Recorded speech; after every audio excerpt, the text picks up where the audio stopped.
used women to be in my room, in my bedroom, and to be in my bed.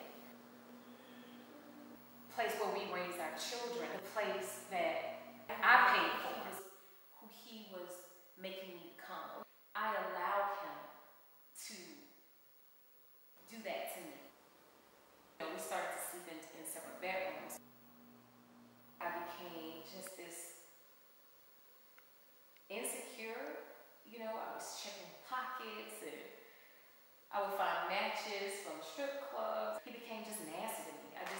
He was just nasty. I didn't want him touching me. I didn't want him kissing me. I just didn't even want to be around him because of all of the women. And knowing that they had been with my husband, it was just no longer special. He brought diseases home.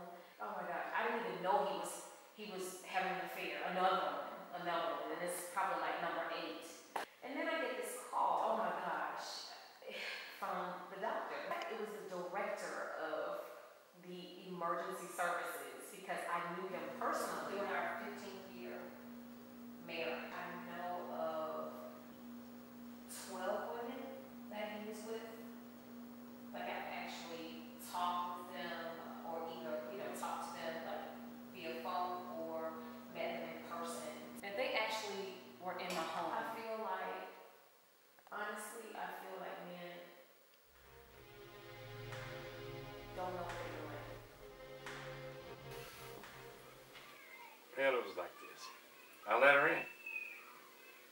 And we had some things that were really good. I didn't know if I was in love with her, but sex was real good. She was good to me. And then, 2008, when the economy got bad, she got laid off. A week later, she tells me she's pregnant. And I had some hard decisions to make. I was going to do the right thing. I'm going to make it work, because now you got a child, and you got to take care of that child. So I had her move in with me. And I put her through school. Things were tough back then. I got some information through somebody that perhaps that wasn't my child. I was real close to the baby then.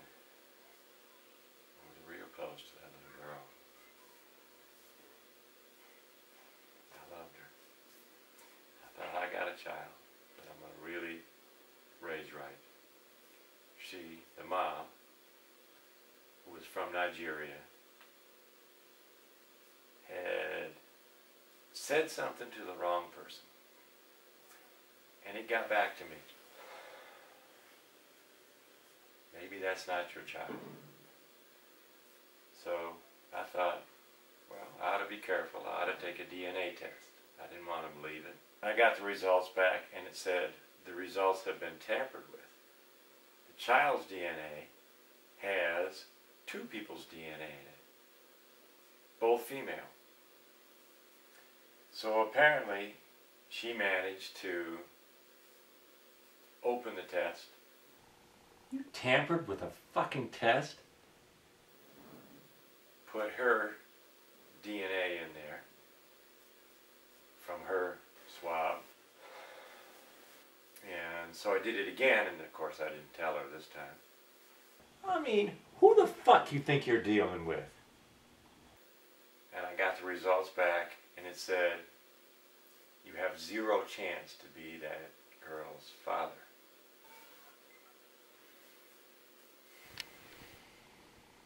And I had invested at that point 1.5 years of myself in her.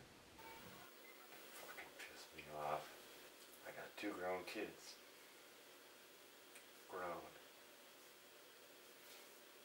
They came and met her.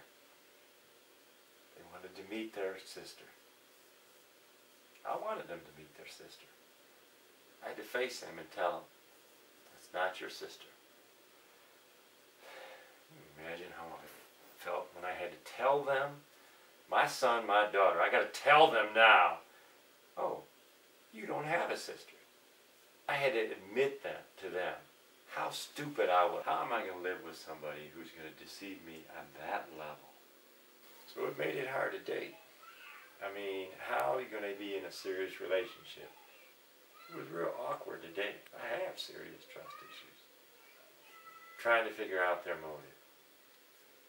It's hard to just be free and be me and have fun. It's hard.